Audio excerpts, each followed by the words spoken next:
কাদের সিদ্দিকীর কোনো অস্তিত্ব থাকে?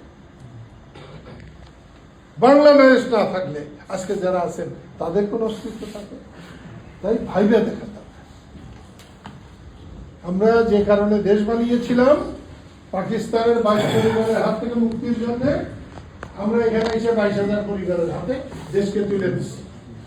তার মধ্যে প্রধান হচ্ছে কি নাম জানি, সালমান এফ রহমান।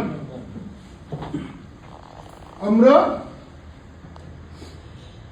ধনীদের হাত থেকে গরিবের হাতে দেশের সম্পদ পৌঁছে দেব এই ওয়াদা করে দেশ স্বাধীন করলাম, আর আমরা গরিবের সম্পদ সব লুট করে নিয়ে ধনীর হাতে তুলে দেব।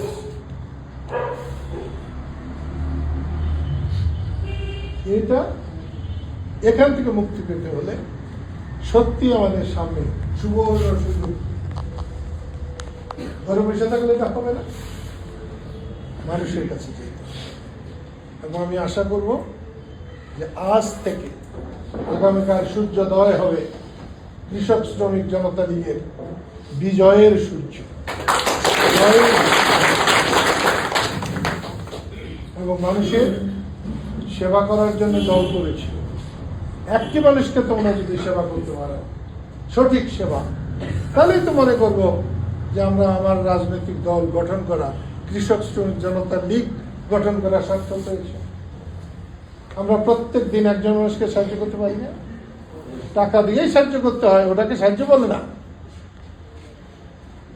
টাকা ছাড়াও সাহায্য হয়, রাস্তা দেখিয়ে সাহায্য হয়। একটা মানুষ রোদ্রে বসে আছে বা রোদ্রে হাঁটছে, তাকে ছায়ায় নিয়ে বসিয়েও সাহায্য হয়। একটা ডাক্তারের কাছে পরামর্শ করে দিয়ে সাহায্য হয়। কেউ কোনো কাজে এসেছে, করতে পারছে না, সে বোঝে না, তাকে বুঝিয়ে দেওয়া দরকার।